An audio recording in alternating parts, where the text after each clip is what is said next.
Welcome to plant science.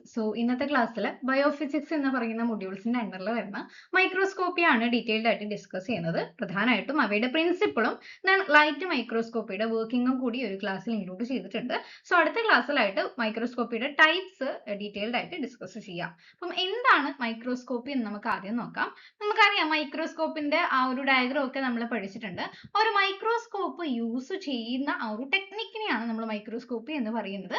The science and techniques of using microscope to observe objects that are too small to be seen with naked eye. അതായത് naked eye കൊണ്ട് കാണാൻ പറ്റാത്ത ഒബ്ജക്ട്സിനെ അത്രയും small ആയിട്ടുള്ള ഒബ്ജക്ട്സിനെ കാണാൻ വേണ്ടിയിട്ട് മൈക്രോസ്കോപ്പിനെ എങ്ങനെ യൂസ് ചെയ്യാം, അവയുടെ ടെക്നിക്സും സയൻസും അവ തമ്മിലുള്ള ഒരു ഫിസിക്സ് എന്താണ് എന്നൊക്കെ പഠിക്കുന്നതിനെയാണ് മൈക്രോസ്കോപ്പി എന്ന് പറയുന്നത്. അവ മെയിൻ ആയിട്ട് ബയോളജി, മെഡിസിനും മെറ്റീരിയൽ സയൻസും നാനോ ടെക്നോളജിയും ഒക്കെ ആയിട്ട് റിലേറ്റഡ് ആണ്. നമ്മൾ ഡയഗ്രാം ഞാൻ ഡീറ്റെയിൽഡ് ആയിട്ട് എക്സ്പ്ലെയിൻ ചെയ്യുന്നില്ല. നമ്മളൊരു മൈക്രോസ്കോപ്പ് എടുക്കുമ്പോൾ അതിന്റെ ബേസിക് പാർട്ട് എന്ന് പറയുന്നത് അതിന്റെ ലെൻസ് ആണ് അല്ലേ. അപ്പൊ മെയിൻ ആയിട്ട് ഒരു ഒക്കുലാർ ലെൻസ് ഉണ്ടായിരിക്കും. നമ്മളുടെ കണ്ണ് ഇതാണ് ഒക്കുലാർ ലെൻസ്. കണ്ണ് ആദ്യം ജസ്റ്റ് വരുന്ന ആ ഒരു ഭാഗം വെച്ച് നോക്കുന്ന ഭാഗം ഐ ലെൻസ് ഉണ്ടായിരിക്കും. then ഒരു ഒബ്ജക്റ്റീവ് ലെൻസ് ഉണ്ടായിരിക്കും അല്ലെ. പല ആ ഒരു ഇതിൽ വരുന്ന ഒബ്ജക്റ്റീവ് ലെൻസ് ഉണ്ടായിരിക്കും. then നെക്സ്റ്റ് സ്റ്റേജ്, നമ്മുടെ സ്പെസിമെൻ വെക്കാൻ വേണ്ടിയിട്ട് ഒരു സ്റ്റേജ് ഹോൾഡർ ഉണ്ടായിരിക്കും. ഒരു ലൈറ്റ് സോഴ്സ് ഉണ്ടായിരിക്കും. നമ്മുടെ ക്ലാരിറ്റി ഒക്കെ അഡ്ജസ്റ്റ് ചെയ്യാൻ വേണ്ടിയിട്ട് കൊയേഴ്സ് ആൻഡ് ഫൈൻ ഫോക്കസിംഗ് ഒക്കെ ഉണ്ടായിരിക്കും. ഒരു ഡയഫ്രം, അതുകൂടാതെ ഒരു ഡയഫ്രം ഉണ്ടായിരിക്കും. ലൈറ്റ് ഇലക്ട്രോൺ മൈക്രോസ്കോപ്പ് ആണെങ്കിൽ ലൈറ്റിന്റെ ആ ഒരു ഇന്റൻസിറ്റി മെയിൻറ്റെയിൻ ചെയ്യാൻ വേണ്ടിയിട്ട് ഒരു ഡയഫ്രം ഉണ്ടായിരിക്കും. ഒരു ഹോൾഡർ, ഒരു ബേസ്, ഇതൊക്കെയാണ് ഒരു ബേസിക് ആയിട്ടുള്ള മൈക്രോസ്കോപ്പിന്റെ സ്ട്രക്ചർ. ജസ്റ്റ് ഒരു ഡയഗ്രാം ജസ്റ്റ് ഒന്ന് ബേസിക് മനസ്സിലാക്കാൻ വേണ്ടിയിട്ട് മാത്രമാണ് നമുക്ക് ഡീറ്റെയിൽഡ് ആയിട്ട് പഠിക്കാൻ ഉള്ളത്. അവയുടെ പ്രിൻസിപ്പിൾസ് ആണ് കേട്ടോ. മൈക്രോസ്കോപ്പിയുടെ പ്രിൻസിപ്പിൾ ഏറ്റവും പ്രധാനപ്പെട്ടതാണ് മാഗ്നിഫിക്കേഷൻ. നമ്മൾ magnification, resolution, numerical aperture, refractive index, ഈ 4 കാര്യങ്ങളാണ് ഡീറ്റെയിൽഡ് ആയിട്ട് ഒരു മൈക്രോസ്കോപ്പി എന്നുള്ള ഒരു മൊഡ്യൂൾ പഠിക്കുന്നതിന് മുന്നേ നിങ്ങൾ മനസ്സിലാക്കേണ്ടത്. നമുക്ക് നോക്കാം എന്താണ് മാഗ്നിഫിക്കേഷൻ എന്നുള്ളത്. മാഗ്നിഫിക്കേഷൻ എന്ന് പറയുന്നത് ഇത്രയേ ഉള്ളൂ. അതായത് ഒരു അത്രയും സ്മോൾ ആയിട്ടുള്ള ഒരു പാർട്ടിനെ enlarge ചെയ്ത് കാണിക്കുക. Okay. Magnification is the ability of a microscope to enlarge the image of a specimen so that it appears larger than its actual size. Okay, അതിന്റെ നമ്മളൊരു ടിഷ്യൂസ് ഒക്കെ നമ്മളിപ്പോ ഒരു സ്റ്റെമ്മിന്റെ ക്രോസ് സെക്ഷൻ എടുത്ത് ലൈറ്റ് മൈക്രോസ്കോപ്പിൽ വെച്ച് കഴിഞ്ഞാൽ നമ്മൾ നേക്കഡ് ആയി കൊണ്ട് കാണാൻ പറ്റാത്ത ആ ഒരു ഇമേജിനെ അത്രയും ക്ലിയർ ആയിട്ട് അവയുടെ ആക്ച്വൽ സൈസിനേക്കാളും ലാർജർ ആയിട്ട് കാണാൻ പറ്റുന്നുണ്ട് അല്ലെ. ആ ഒരു കഴിവ്, ആ ഒരു മൈക്രോസ്കോപ്പിന്റെ ഈ ഒരു എബിലിറ്റി, എൻലാർജ് ആക്കാൻ പറ്റുന്ന ഈ ഒരു എബിലിറ്റിനെയാണ് മാഗ്നിഫിക്കേഷൻ എന്ന് പറയുന്നത്. അത് മെയിൻ ആയിട്ട് ചെറിയ ചെറിയ ഒബ്ജക്റ്റ്, സെല്ല്, മൈക്രോ ഓർഗാനിസം പോലെയുള്ള ഒബ്ജക്ട്സിനൊക്കെ മൈക്രോബയോളജിയിലും സെൽ ബയോളജിയിലും ഒക്കെ അത്രയും ക്ലിയർ ആയിട്ട് ഉണ്ടാക്കാൻ വേണ്ടിയിട്ടാണ് ഈ ഒരു മാഗ്നിഫിക്കേഷൻ പവർ മൈക്രോസ്കോപ്പിൽ ഉൾപ്പെടുത്തിയിട്ടുള്ളത്. അപ്പൊ ആ ഒരു മാഗ്നിഫിക്കേഷനുമായിട്ട് റിലേറ്റ് ചെയ്തിട്ടുള്ള കുറച്ചു ഇക്വേഷൻസ് പഠിക്കാനുണ്ട്. അപ്പൊ നമ്മൾ ഏത് ഒരു ലെൻസ് അല്ലെങ്കിൽ ഒരു മൈക്രോസ്കോപ്പ് എടുത്താലും അപ്പൊ അതിന്റെ ഒരു ടോട്ടൽ മാഗ്നിഫിക്കേഷൻ എന്ന് പറയുന്നത് അവരുടെ അതിൻ്റെ അകത്തുള്ള ലെൻസിനെ ബേസ് ചെയ്തിട്ടാണ്. ഓരോ ലെൻസിന്റെയും മാഗ്നിഫിക്കേഷൻ. ഇപ്പം ഐ പീസ് മാഗ്നിഫിക്കേഷൻ എത്രയാണ്, അതിനെ ഒബ്ജക്റ്റീവിന്റെ മാഗ്നിഫിക്കേഷനുമായിട്ട് നമ്മൾ എന്ത് ചെയ്യുക, ഗുണിച്ചു കഴിഞ്ഞാൽ കിട്ടുന്നതായിരിക്കും ആ ഒരു സ്പെസിഫിക് മൈക്രോസ്കോപ്പിയുടെ ടോട്ടൽ മാഗ്നിഫിക്കേഷൻ എന്ന് പറയുന്നത്. ഇപ്പം ഐ പീസ് എന്ന് പറയുമ്പോൾ 10x ആണെങ്കിൽ 10x ഇൻറ്റു ഒബ്ജക്റ്റീവ് ലെൻസും 10x ആണെങ്കിൽ അപ്പോൾ 10 × 10 100x അല്ലെ. 4x into 10x 400x. അപ്പൊ അങ്ങനെയായിരിക്കും ടോട്ടൽ മാഗ്നിഫിക്കേഷൻ വരുന്നത്. അപ്പൊ ഒരു മാഗ്നിഫിക്കേഷൻ എന്നും കൊണ്ട് അതുമായിട്ട് ബേസ് ചെയ്തിട്ട് നമ്മൾ പറയുമ്പോൾ നോക്കേണ്ട 3 കാര്യങ്ങളാണ്. ഒന്ന്, മാഗ്നിഫിക്കേഷൻ ഹയർ ആയതുകൊണ്ട് ഇമേജ് ക്ലിയർ ആവണമെന്നില്ല. ഓക്കെ, മാഗ്നിഫിക്കേഷൻ വളരെ ഹൈ ആണ് എന്ന് വെച്ച് ഇമേജ് ക്ലിയർ ആവണമെന്നില്ല. അതിന് മറ്റു പ്രിൻസിപ്പിൾസും കൂടി ഓക്കെ ആവണം. Okay, image clarity also depends on resolution and numerical aperture. Okay, അപ്പൊ നിങ്ങൾ ആ ഒരു ഡിസ്ക്രിപ്റ്റീവ് വൈസ് ചോദ്യം വന്നാൽ ഇൻകറക്റ്റ് ആയിട്ടുള്ള സ്റ്റേറ്റ്മെന്റ് ഒക്കെ എടുക്കാൻ ചോദിച്ചാൽ ഇത്തരം കേസസ് വരും. ഓക്കെ, അപ്പൊ മാഗ്നിഫിക്കേഷൻ ഹൈ ആയതുകൊണ്ട് ഇമേജ് ക്ലിയർ ആവണമെന്നില്ല. ഇമേജ് ക്ലിയർ ആവണമെങ്കിൽ അവിടെ റെസല്യൂഷനും ന്യൂമറിക്കൽ അപ്പർച്ചറും കൂടി ക്ലിയർ ആയിരിക്കണം, അവയും കൂടി ഡിപ്പെൻഡ് ആയിരിക്കണം. ഓക്കെ, മാഗ്നിഫിക്കേഷൻ പക്ഷേ എക്സസ് ആയാൽ, റെസല്യൂഷൻ ഇല്ലാതെ മാഗ്നിഫിക്കേഷൻ എക്സസ് അത്രയും ഹൈ ആണ്, അപ്പൊ അതിനെയാണ് നമ്മൾ empty മാഗ്നിഫിക്കേഷൻ എന്ന് പറയുന്നത്. ഓക്കെ, റെസല്യൂഷൻ ഇല്ലാതെ, ബെറ്റർ റെസല്യൂഷൻ ഇല്ലാതെ എക്സസ് ആയിട്ട് മാഗ്നിഫൈ ചെയ്യുന്ന അല്ലെങ്കിൽ എക്സസ് ആയിട്ടുള്ള മാഗ്നിഫിക്കേഷനെയാണ് നമ്മൾ empty മാഗ്നിഫിക്കേഷൻ എന്ന് പറയുന്നത്. ഓക്കെ, നമ്മൾക്ക് ഒരു ലെൻസ്, ഓരോ ഒബ്ജക്റ്റീവ് ലെൻസിന്റെ മാത്രം മാഗ്നിഫിക്കേഷൻ ആണ്. സ്കാനിങ് ഇലക്ട്രോൺ മൈക്രോസ്കോപ്പിലാണെങ്കിൽ ഒബ്ജക്റ്റീവ് ലെൻസിന്റെ മാഗ്നിഫിക്കേഷൻ 4x ആണ്. ലോ പവറിലാണെങ്കിൽ 10x ആണ് ഏകദേശം. ഹൈ പവറിൽ 14x, 40x. ഓയിൽ ഇമേഴ്ഷൻ ആ ഒരു എന്താ പെർട്ടിക്കുലർ സബ്ജക്റ്റ് യൂസ് ചെയ്യുന്ന മൈക്രോസ്കോപ്പിൽ 100x ഒക്കെയാണ് മാഗ്നിഫിക്കേഷൻ വരുന്നത്. അപ്പം ഏകദേശം എന്താണ് മാഗ്നിഫിക്കേഷൻ എന്നുള്ളൊരു ഐഡിയ നമുക്ക് ഉണ്ട്. അപ്പൊ ഇതാണ് ഒന്നാമത്തെ പ്രിൻസിപ്പിൾ. നമുക്ക് രണ്ടാമത്തെ പ്രിൻസിപ്പിളിലോട്ടൊക്കെ പോകാം. വളരെ ഇമ്പോർട്ടന്റ് ആയിട്ടുള്ളതാണ് റെസൊല്യൂഷൻ ഇൻ മൈക്രോസ്കോപ്പി അല്ലെങ്കിൽ റിസോൾവിംഗ് പവർ ഇൻ മൈക്രോസ്കോപ്പി. അപ്പൊ ഇത്രയേ ഉള്ളൂ. അതായത് രണ്ട് ഒബ്ജക്ട്സിനെ അല്ലെങ്കിൽ രണ്ട് പോയിന്റിനെ രണ്ട് സെപ്പറേറ്റ് ഒബ്ജക്റ്റ് ആയിട്ട് ഡിസ്റ്റിങ്വിഷ് ചെയ്യാനുള്ള കഴിവ്. ജസ്റ്റ് ഒന്ന് ഇവിടെ വരച്ചാല് ഇപ്പൊ രണ്ട് പോയിന്റ് അല്ലെ, ഇതൊരു പോയിന്റ് ആണ്, ഇതൊരു പോയിന്റ് ആണ്. അപ്പൊ ഇത് രണ്ട് സെപ്പറേറ്റ് ആയിട്ടുള്ള ഒബ്ജക്റ്റ് ആയിട്ട് തന്നെ നമ്മളുടെ നേക്കഡ് ഐ കൊണ്ട് കാണാൻ പറ്റും. പക്ഷെ ഇതിനെ അടുപ്പിച്ചടുപ്പിച്ച് വരികയാണ്. ഇതൊരു പോയിന്റ്, ഇത് രണ്ടാമത് പോയിന്റ് അല്ലെ. ഇതിന് നമുക്കിപ്പോ എന്ത് ചെയ്യാൻ പറ്റില്ല? സെപ്പറേറ്റ് ചെയ്യാൻ പറ്റില്ല. ഇതിപ്പോ ഓൾറെഡി രണ്ട് പോയിന്റ് കൂട്ടിച്ചേർത്തിട്ടാണ് ഇത് ഉണ്ടാക്കിയിട്ടുള്ളത്. പക്ഷെ അവ തമ്മിലുള്ള ഡിസ്റ്റൻസ് വളരെ കുറവാണ്. അതായത് അവ ക്ലോസ്ലി സ്പേസ്ഡ് ആണ്, വെരി ക്ലോസ്ലി പ്ലേസ്ഡ് ആയിട്ടുള്ള രണ്ട് ഒബ്ജക്റ്റ് ആണ് ഇത്. ഇവയെ നമ്മളുടെ നേക്കഡ് ഐ കൊണ്ട് എന്ത് ചെയ്യാൻ വേണ്ടി പറ്റില്ല? ഡിസ്റ്റിങ്വിഷ് ചെയ്യാൻ വേണ്ടിയിട്ട് പറ്റില്ല. സോ നമ്മളുടെ റിസോൾവിംഗ് പവറിനേക്കാളും എത്രയോ മടങ്ങ് വലുതാണ് മൈക്രോസ്കോപ്പിയുടെ റിസോൾവിംഗ് പവർ എന്ന് പറയുന്നത്. അപ്പൊ മൈക്രോസ്കോപ്പിയുടെ റിസോൾവിംഗ് പവർ എന്ന് പറയുന്നത് distinguish to very close spaced point as separate object. അത്രയും അടുപ്പിച്ച് അല്ലെങ്കിൽ അത്രയും ക്ലോസ് ആയിട്ട് നിൽക്കുന്ന രണ്ട് ഒബ്ജക്റ്റിനെ മനുഷ്യന്മാരുടെ ഐ കൊണ്ട് അത് കാണാൻ പറ്റില്ല, നേരിട്ട് കാണാൻ പറ്റില്ല. അതിനെ സെപ്പറേറ്റ് ആയിട്ടുള്ള ഒബ്ജക്ട്സ് ആക്കിയിട്ട് ഡിസ്റ്റിങ്വിഷ് ചെയ്യാൻ പറ്റുന്ന മൈക്രോസ്കോപ്പിന്റെ എബിലിറ്റിനെയാണ് റെസൊല്യൂഷൻ അല്ലെങ്കിൽ റിസോൾവിംഗ് പവർ എന്ന് പറയുന്നത്. മൈക്രോസ്കോപ്പിന്റെ റെസൊല്യൂഷൻ വളരെ കുറവാണെങ്കിൽ 2 nearby points appear as one blurred point. രണ്ടും ഒരുമിച്ച് ഒരു പോയിന്റ് പോലെയാണ് എന്ത് ചെയ്യുന്നത്? കാണാൻ വേണ്ടിയിട്ട് പറ്റുന്നത്. ഇപ്പൊ resolution is limited by the optical phenomenon called diffraction. ഇപ്പൊ ഒരു മൈക്രോസ്കോപ്പിന്റെ റെസൊല്യൂഷനെ ഡിപ്പെൻഡ് ചെയ്യുന്ന അല്ലെങ്കിൽ അവയെ എഫക്ട് ചെയ്യുന്ന ഒരു ഫാക്ടർ ആണ് ഡിഫ്രാക്ഷൻ എന്ന് പറയുന്നത്. എന്താണ് ഡിഫ്രാക്ഷൻ എന്നുള്ള ഡീറ്റെയിൽഡ് ആയിട്ടുള്ള ഒരു എക്സ്പ്ലനേഷൻ ഈ നെക്സ്റ്റ് സ്ലൈഡിൽ തന്നെ കൊടുത്തിട്ടുണ്ട്. which occur when ഒരു ലൈറ്റ് ഒരു മീഡിയത്തിൽ നിന്ന് മറ്റൊരു മീഡിയത്തിലോട്ട് പാസ് ചെയ്യുമ്പോൾ ഉണ്ടാകുന്ന പ്രോസസ്സിനാണ് നമ്മൾ ഡിഫ്രാക്റ്റീവ് ഇൻഡെക്സ് എന്ന് പറയുന്നത്. അതിൻ്റെ അകത്തുള്ള ചേഞ്ചിനാണ് കേട്ടോ. ഒരു ലൈറ്റ് വേവ് ഒരു സ്മോൾ അപ്പേർച്ചർ മൈക്രോസ്കോപ്പ് ലെൻസിലൂടെ പാസ് ചെയ്യുമ്പോൾ അവിടെ ഡിഫ്രാക്ഷൻ ഉണ്ടാകും. അതൊരു ഒപ്റ്റിക്കൽ ഫിനോമിനൻ ആണ്, ലെൻസുമായിട്ട് റിലേറ്റ് ചെയ്തിട്ടുള്ള ഒരു ഫിനോമിനൻ ആണ്. അപ്പൊ അത് ബേസ് ചെയ്തിട്ടാണ് റെസൊല്യൂഷൻ ഇരിക്കുന്നത് എന്നും കൂടി ഓർത്ത് വെക്കുക. ഓക്കെ, നമ്മൾ ഈ ഒരു റെസൊല്യൂഷൻ ആയിട്ട് റിലേറ്റ് ചെയ്തിട്ടുള്ള ഒരു ഇക്വേഷൻ എയ്ബ്സ് ഇക്വേഷൻ ആണ് നമ്മൾ പറയുന്നത്. റെസൊല്യൂഷൻ ആയിട്ട് റിലേറ്റ് ചെയ്തിട്ടുള്ള ഇക്വേഷൻ എന്ന് പറയുന്നത് എയ്ബ്സ് ഇക്വേഷൻ ആണ്. കാരണം ഒരു മൈക്രോസ്കോപ്പിന്റെ, ഒരു ലൈറ്റ് മൈക്രോസ്കോപ്പിന്റെ റിസോൾവിംഗ് പവർ ഡിസ്ക്രൈബ് ചെയ്തത് ഏൺസ്റ്റ് എയ്ബ് എന്ന് പറയുന്ന സയന്റിസ്റ്റ് ആണ്. അദ്ദേഹം അതിന് വേണ്ടിയിട്ട് ഒരു ഇക്വേഷൻ യൂസ് ചെയ്തിട്ടുണ്ട്. D equal to 0.61 lambda by NA. അപ്പൊ ഇതാണ് ഇക്വേഷൻ, അതേപോലെ പഠിച്ചു വെക്കുക. D is equal to 0.61 lambda by NA. അപ്പൊ അതിൽ D എന്താണ്? D എന്താണ്? അതാണ് രണ്ട് ഡിസ്റ്റൻസ് അല്ലെ, റെസൊല്യൂഷൻ എന്ന് പറയുന്നതാണ്. അതായത് ആ രണ്ട് പോയിന്റ് ഡിസ്റ്റിങ്വിഷ് ചെയ്യാൻ പറ്റുന്ന ആ രണ്ട് പോയിന്റ് തമ്മിലുള്ള ഏറ്റവും മിനിമം ഡിസ്റ്റൻസ്, അതായിരിക്കുമല്ലോ ആ ഒരു മൈക്രോസ്കോപ്പിന്റെ റെസൊല്യൂഷൻ എന്ന് പറയുന്നത്. അതിനെയാണ് നമ്മൾ D എന്ന് പറയുന്നത്. ഇനി എന്താണ് ലാംഡ? ലാംഡ എന്ന് പറയുന്നത് നമ്മൾ യൂസ് ചെയ്യുന്ന ലൈറ്റിന്റെ വേവ് ലെങ്ത് ആണ്. ഓക്കെ, ലാംഡ ലൈറ്റിന്റെ വേവ് ലെങ്ത് ആണ്. ന്യൂമറിക്കൽ അപ്പേർച്ചർ എന്ന് NA എന്ന് പറയുന്നത് numerical aperture of the objective lens ആണ്.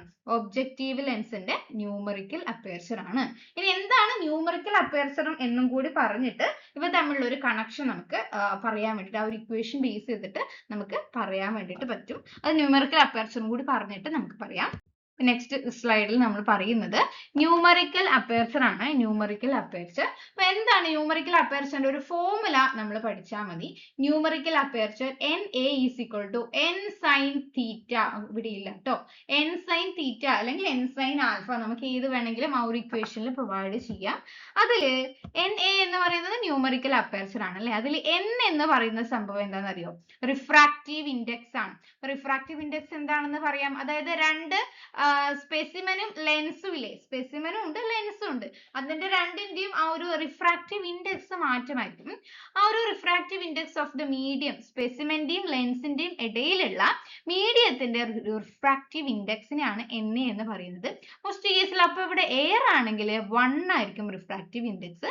ചില കേസിൽ അവർ റെസൊല്യൂഷൻ ഒക്കെ കൂട്ടാൻ വേണ്ടിയിട്ട് ഓയിൽ, ഇമേഴ്സിംഗ് ഓയിൽ ഒക്കെ യൂസ് ചെയ്യാറുണ്ട്. അത്തരം കേസിൽ അവയുടെ N എന്ന് പറയുന്നത്, റിഫ്രാക്റ്റീവ് ഇൻഡെക്സ് എന്ന് പറയുന്നത് 1.51. ഓക്കെ, ഇനി തീറ്റ എന്ന് പറയുന്നത് എന്താണ്? അതായത് നമുക്കറിയാം ഫിസിക്സിൽ നമ്മൾ പഠിച്ചിട്ടുണ്ടാവുമല്ലോ, ലൈറ്റ് എന്ന് പറയുന്നത് ആ ഒരു ലൈറ്റ് സോഴ്സ് അല്ലേ. ഇവിടെ നിന്ന് എന്താ, ഓക്കെ, ലൈറ്റ് സോഴ്സ് കൊടുത്തു, ലൈറ്റ് ഇതേപോലെയല്ലേ, ഈ ഒരു കോണ് പോലെയല്ലേ ലൈറ്റ് വരുന്നത്. ഓക്കെ ഓക്കെ, ഇവിടെ ഒരു ലൈറ്റ് സോഴ്സ് ഉണ്ടായിരിക്കും, അത് എന്ത് ചെയ്യും, അടുത്ത ആ ഒരു ഒബ്ജക്റ്റീവ് ലെൻസിലോട്ട് പോകുകയല്ലേ ചെയ്യുക, എന്നിട്ടുള്ള ഇമേജ് ഫോർമേഷൻ നടക്കുന്നത്.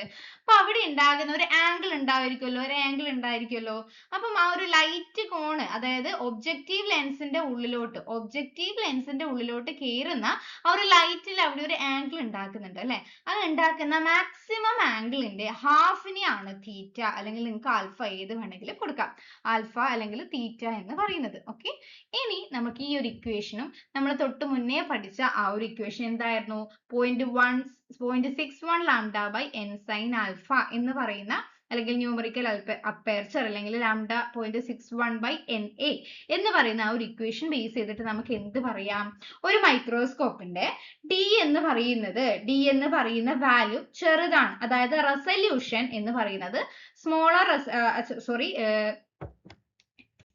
D എന്ന് പറയുന്ന വാല്യൂ, D എന്ന് പറയുന്നത് എന്താണ്, ഡിസ്റ്റൻസ് ആണല്ലേ. ആ രണ്ട് പോയിന്റ് തമ്മിലുള്ള ഡിസ്റ്റൻസ് വളരെ സ്മോളർ ആണെങ്കിൽ റെസല്യൂഷൻ എന്ന് പറയുന്നത് ഹൈ ആയിരിക്കും. Okay, smaller the value of D smaller ആണെങ്കിൽ ഹൈ റെസല്യൂഷൻ ആയിരിക്കും.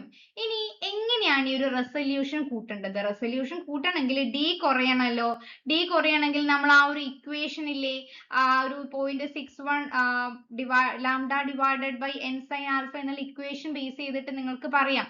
ഒന്ന് ഞാൻ ആ ഇക്വേഷൻ ഇവിടെ എഴുതാം. ഓക്കെ, അപ്പൊ ഇതാണ് ആ ഇക്വേഷൻ. നമ്മൾ ഈ ഒരു n സൈൻ തീറ്റ എന്നുള്ളതിന് പകരം ന്യൂമറിക്കൽ അപ്പേർച്ചർ എന്ന് വേണമെങ്കിലും കൊടുക്കാം കേട്ടോ.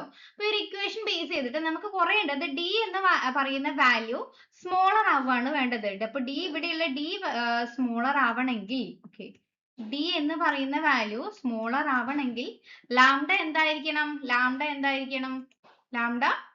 ലാംഡ കുറവായിരിക്കണം അല്ലേ, ലാംഡ കുറവായിരിക്കണം. ഇവിടെ ഡിവിഷൻ പ്രോസസ് അല്ലേ, അപ്പൊ ലാംഡ കുറവായാൽ D എന്ന് പറയുന്ന വാല്യൂ കുറയും. ലാംഡ എന്ന് പറയുന്നത് എന്താണ്, വേവ് ലെങ്ത് ആണ്. സോ D എന്ന് പറയുന്ന വാല്യൂ കുറഞ്ഞാൽ അവിടെ റെസല്യൂഷൻ കൂടും. അപ്പൊ റെസല്യൂഷൻ ഇംപ്രൂവ് ചെയ്യുന്നത് എപ്പോഴാണ്, വേവ് ലെങ്ത് കുറയുമ്പോഴാണ്. വേവ് ലെങ്ത് ഡിക്രീസ് ആകുമ്പോൾ റെസല്യൂഷൻ കൂടും, ആ ഒരു ഡിസ്റ്റൻസ് എന്ന് പറയുന്നത് കുറയുന്നു.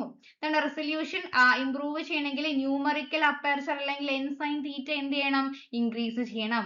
ഈ വാല്യൂ കൂടിയാൽ ഈ ടോട്ടൽ എന്ന് പറയുന്ന വാല്യൂ എന്ന് പറയുന്നത് കുറവായിരിക്കും അല്ലെ, D എന്ന് പറയുന്നത് കുറവായിരിക്കും. അപ്പൊ നല്ല റെസല്യൂഷൻ ഉണ്ടായിരിക്കും. ഓക്കെ, അപ്പൊ ഇത്രയാണ് ന്യൂമറിക്കൽ അപ്പേർച്ചർ ബേസ് ചെയ്തിട്ട് പറയാനുള്ളത്. നെക്സ്റ്റ്, ഈ ഒരു റെസല്യൂഷൻ ഇംപ്രൂവ് ചെയ്യാൻ, അപ്പം റെസല്യൂഷൻ ഈ ഒരു പോയിന്റ്സ് ബേസ് ചെയ്തിട്ട് റെസല്യൂഷൻ ഇംപ്രൂവ് ചെയ്യാനുള്ള മെത്തേഡ്സ് പറഞ്ഞൂടെ.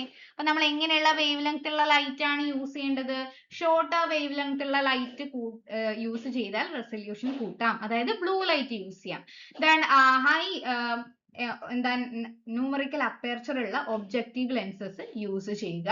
ദെൻ ഇമേർഷൻ ഓയിൽസ്, അത് റിഫ്രാക്റ്റീവ് ഇൻഡെക്സ് ഇൻക്രീസ് ചെയ്യാൻ വേണ്ടിയിട്ടാണ് ഇമേർഷൻ ഓയിൽസ് ചില ലൈറ്റ് മൈക്രോസ്കോപ്പിലും ഒക്കെ യൂസ് ചെയ്യാറുണ്ട്. അപ്പൊ ഇത്രയാണ് മെയിൻ ആയിട്ട് ആ ഒരു ന്യൂമറിക്കൽ അപ്പേർച്ചർ ഫോർമുലയും മാഗ്നിഫിക്കേഷൻ അല്ലെങ്കിൽ റെസല്യൂഷനുമായിട്ട് റിലേറ്റ് ചെയ്തിട്ട് പറയാനുള്ളത്.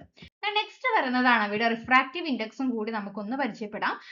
റിഫ്രാക്റ്റീവ് ഇൻഡെക്സ് എന്ന് പറയുന്നത് എങ്ങനെയാണ് ലൈറ്റ് ട്രാവൽ ചെയ്യുന്നത്, അതായത് സ്പെസിമെനിലൂടെ ലൈറ്റ് ട്രാവൽ ചെയ്യുന്നു, ഗ്ലാസ് സ്ലൈഡിലൂടെ ട്രാവൽ ചെയ്യുന്നു, അതിന്റെ ഇടയിലുള്ള ഒരു മീഡിയം, എയർ ആകാം, വാട്ടർ ആകാം, ഓയിൽ ആകാം അല്ലെ, ആ ഒരു ലെൻസിന്റെ ഇടയിലൂടെ, അപ്പൊ ഇവിടെയുള്ള ഒരു ലെൻസ് നോക്കിക്കഴിഞ്ഞാൽ ഇതിന്റെ ഇടയിൽ എയർ ആണല്ലോ ഉള്ളത്, ആ ഒരു എയറിലൂടെ പാസ് ചെയ്യാം. അങ്ങനെയുള്ള എയറിലൂടെ ഡിഫറെന്റ് ആയിട്ടുള്ള മീഡിയത്തിലൂടെ പാസ് ചെയ്യുമ്പോൾ ഉണ്ടാകുന്ന ലൈറ്റിന്റെ ട്രാവൽ പാത്ത് എങ്ങനെയാണ് എന്നാണ് പറയുന്നത്. അപ്പൊ എന്തുകൊണ്ടാണ് ഈ ഒരു റിഫ്രാക്റ്റീവ് ഇൻഡെക്സ് മാറ്റർ അല്ലെങ്കിൽ ഇമ്പോർട്ടന്റ് ആകുന്നത് എന്ന് വെച്ചാൽ when light passes between materials, അതായത് ഡിഫറെന്റ് ആയിട്ടുള്ള റിഫ്രാക്റ്റീവ് ഇൻഡെക്സ് ഉള്ള മെറ്റീരിയൽസിലൂടെ ലൈറ്റ് പാസ് ചെയ്യാണ്. അപ്പൊ ലൈറ്റ് പാസ് ചെയ്യുമ്പോൾ അതിന് ബെൻഡിങ് ഉണ്ടാകും. ഓക്കെ, ബെൻഡിങ് ഉണ്ടാകുന്നത് റിഫ്രാക്ഷൻ കൊണ്ടാണ്. ആ ലൈറ്റിന് ബെൻഡിങ് ഉണ്ടാകും. പക്ഷെങ്കിൽ ആ ഒരു ബെൻഡിങ് നമുക്ക് ആവശ്യമാണ് ഇമേജ് ഫോർമേഷന് വേണ്ടിയിട്ട്. പക്ഷെ ടൂ മച്ച് ബെൻഡിങ് ഉണ്ടായാൽ എന്ത് സംഭവിക്കും?